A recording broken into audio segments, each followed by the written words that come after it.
everyone, I'm Tally, this is Farrell and we are bored of it, and welcome to our review of Deadly Dowagers. This is a card drafting game, a little bit of tableau building, and it is for 2 to 6 players. And the theme here is about the empowerment of Victorian women. You're essentially going to take the little power society gives you and marry and murder a succession of husbands in the kind of guise of building wealth and your own land and power, and eventually happily marry the Duke. And this is a female designed, female illustrated game, and it is brought to us by Sparkwork Games, and they kindly provided this as a review copy.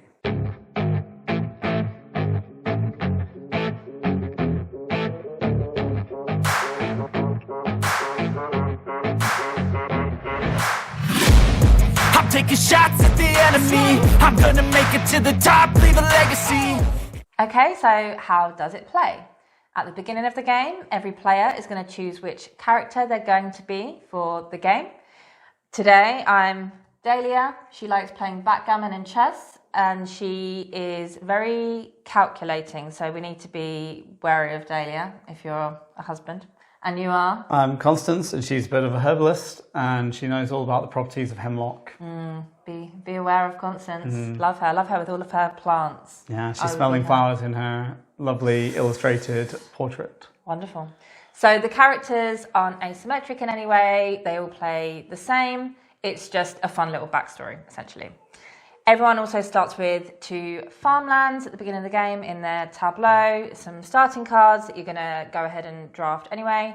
And one of the kind of most important points at the beginning of the game is choosing your first working class husband. So these are, you have farmer, professor, and a reverend. And that's kind of where a curate. You can help their career to make them a reverend. Yes, that's true. These all have unique little powers, so actually a little bit of asymmetry may come in here, but I mean there's only 3 choices, so it's not going to take everyone off in wildly different directions, but it might be a little bit different in the beginning of the game as long as you're with your working class husband, so you'll choose them. So this is in some ways, as well as drafting and a little bit of hand management, a little bit of tableau building. You are essentially racing to marry the Duke, and every husband you marry has a dowry cost. So you have to pay that to marry them, and the Duke has the highest of all, £120.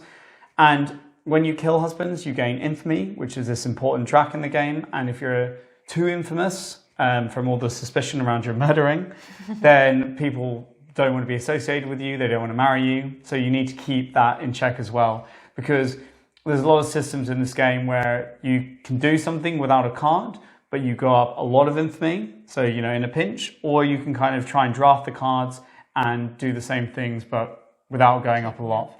But it's always a balance, because you're probably always going to be wanting to go up to get money and stuff like that. So you go through rounds which will play out the same way until someone marries a Duke. And first you're going to draft cards. All players are going to get 5 cards. You're going to take one, pass them along, same, and then you'll just burn the last card, so everyone will end up with 4. Then there's kind of 2 types of cards. There's kind of like land-owning cards, which you're going to play in front of you. They might be mills, they might be farmlands, you might be able to rent your farmland, and this is all going to give you money when your current husband dies. Then there's shipping cards, which are kind of, the more you collect, the more money you get from them, but if you don't have enough, you could get negative, you could owe money. And then there's also kind of one-time play cards, which maybe you'll have an affair and it will give you some money. Maybe you'll give to charity and your infamy will go down because everyone thinks you're a good person. And finally, you have kind of remarry and murder cards. Remarry just lets you remarry a new husband with no infamy, without giving you infamy. Whereas murder cards let you murder your husband, but generally with less infamy than if you just kind of did it without a card. Yeah. Because you always have the option to strangle or elope, but they give you a lot of infamy. Exactly, yeah. So that goes into the next phase, right? And then you have to decide whether you want Yeah. to, if you can, murder them with a card. Less infamous, always under kind of suspicious circumstances, but nobody can really pin it on you. Yeah. And they're always, you know, quite funny cards, like got poisoned or hit in the head with Loudman. a stiletto, I think is one of them. Hat pin. Yeah. Or just go ahead and outright strangle them, which of course is going to give you more infamy. And the more husbands you have in the graveyard, every time you kill another one, the more infamy you're going to go up. So you really have to balance that. And the whole point of killing them is to get the wealth from their estate, because you need that wealth to then marry the next So you're building level up in society. So you're building up and you're building up. So every husband you kill will give you a little more money, ideally, and then eventually you'll have enough money to marry the Duke.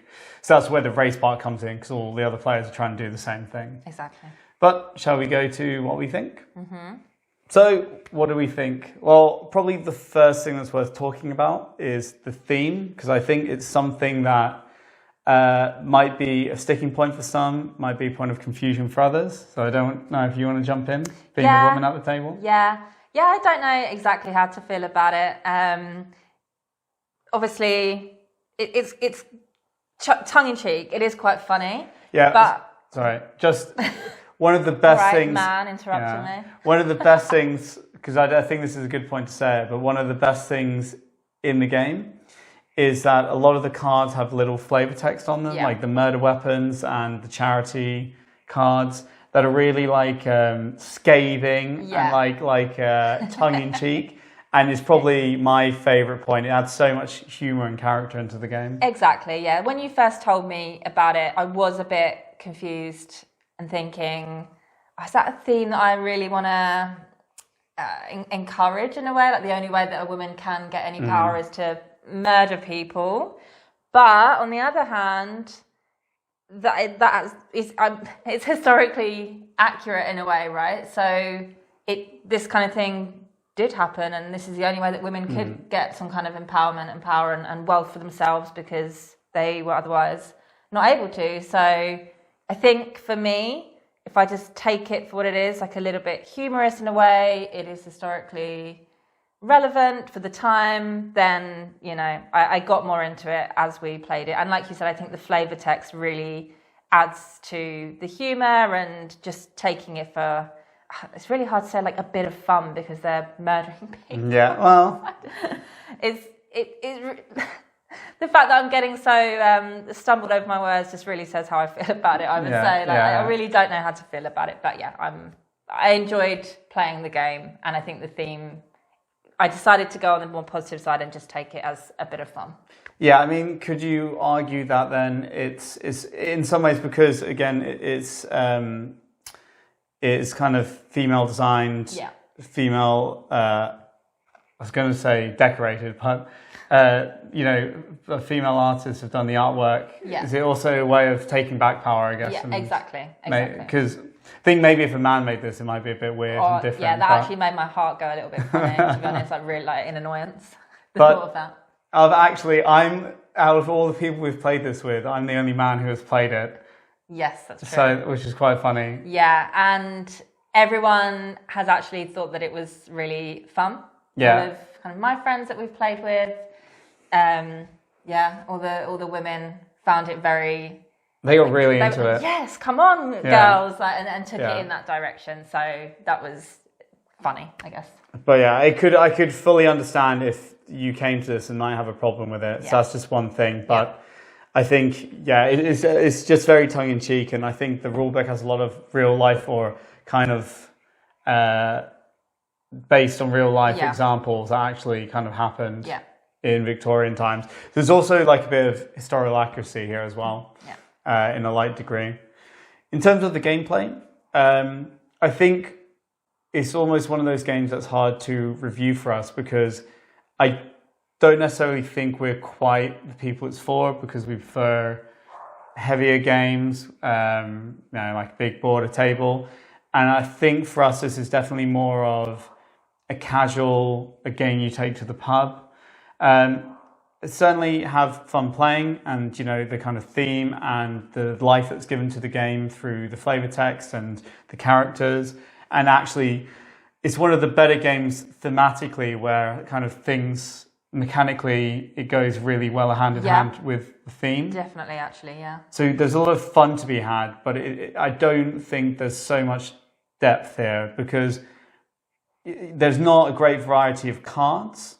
You know, there's farmland, there's mills, you're renting out your land. That's kind of it for land. You can remarry, those cards are all the same. You can murder people, there's a few different ones, but they all do the same thing. Yeah. There's various degrees of infamy. It's not something where over repeated plays you're going to see new strategies emerge or, you know, twig something that you didn't before it plays how it plays, and it's very evident how to play in the first game, if that makes sense. Yeah. You need to just marry up, and there's only certain ways of doing it, and it's very dependent on the cards.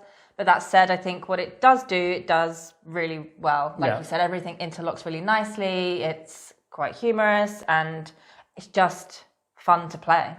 I think one thing that for me is both good and bad is that almost all of the game is simultaneous. Obviously, the drafting phase, you are simultaneous, but you're also waiting for people to pass, right? But when you play, when you have this kind of play cards phase, and then the husband or the husband phase, you're all doing this simultaneously. And unless there's only kind of one of this type of husband left, and then turn order matters, you can do everything simultaneously. Yeah. So that's really nice, but I think also maybe with new players, because it means there's no downtime basically, which is always nice. But then it might be a bit tough when you're teaching it with new players if everyone's doing everything at once. That's true. And it becomes a bit like soupy, swampy, because you're like, oh, when, who? Yeah. But I think the race element is really fun, and you are engaged in what everyone else is doing because of that. So I'm always like looking over and seeing what you're doing. Like, oh, okay, what husband do you have now? When you kill them, like, what is that going to pay out? Are you going to have enough money to marry the Duke next time? And I think it is quite fun that you can't murder and marry in the same round. So well, I think you technically can. Can you? I thought it's because you can play one type of card and then you can do one of the actions. Okay, so you could elope. So you could remarry. You could play a remarry card. Sorry, you could strangle your husband and then play a remarry card, but you can't play a remarry card and murder card. No. So you can't. You're going to, if you want to do both, you're going to have to deal with that infamy. So it's not that you can just. And the infamy that you would get from that, I think it would be pretty difficult to marry the Duke, at least, like at the end of the game. Yeah, you really 100%. have to work on getting that infamy down. So well, you can technically do it. It's not something that many people are doing because it would just push you over the infamy line for the most of the husbands. So I think that's quite clever, because then you really are waiting for the next round. What are people going to do? What are people going to play? And it can get very tense towards the end of the game if someone's, ready to marry the Duke and you're just a little bit like maybe you're 2 coins short or something like that. Yeah, it gets tense at the end. It's quite fun. And then you see all the cards going around. Okay, I hope I can get an affair card, and then I can get just enough money, and I think I do like as well that based on what you do, that there is it's not like you have to go from this husband to that husband to, like in our last game, you beat me, I think literally by 2 coins, because we both could marry the Duke and you won on having more money left over after. Yeah. But I think I took a professor and I stayed with them for a few rounds, and I invested in their career, right, and made them so then they paid out more because they had a better job.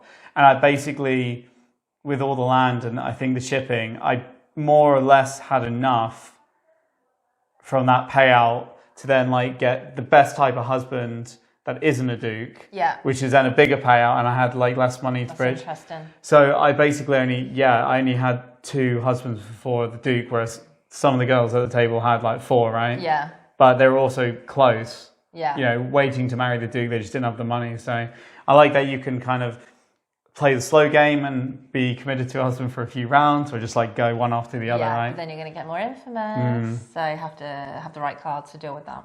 So I think there's a lot of fun to be had here if the theme works for you. It's kind of a more simple card game. So it's not necessarily something I think we would go out of our way to recommend, if we're being honest, but it isn't really for us. It's not something we would choose to get out. Yeah. But certainly your friends were asking to play again straight away, right?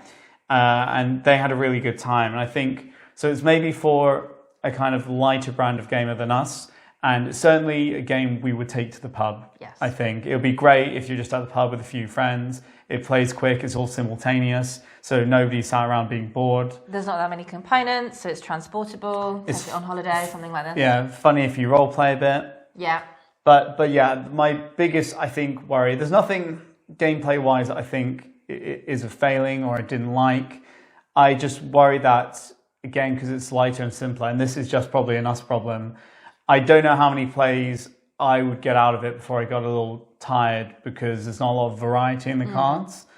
But again, this is because we have a collection of 200 games and we play the Tau Lacerdas, right? So I think just take that into consideration. That doesn't mean it wouldn't necessarily be for you or is a bad game. Yeah. So I think we can call it there. That was our review of Deadly Dowagers. And if I turn up murdered... I was just about that's still to your go. joke. Yeah, you stole my joke. We could put It's the patriarchy. If you hadn't given away our axe, we could have done another cover photo. We have a cover photo of our Eclipse Second Dawn review where you holding an axe over my head. Yeah, and you're unawares. Yeah, maybe I can edit out the picture of the box. But yeah, so that was our review, and thank you so much for watching. We really appreciate it. If you have any questions about the game, please let us know. And as we said, this was a review copy kindly provided by Sparkwork Games. And just thank you for watching and see you next time. Bye.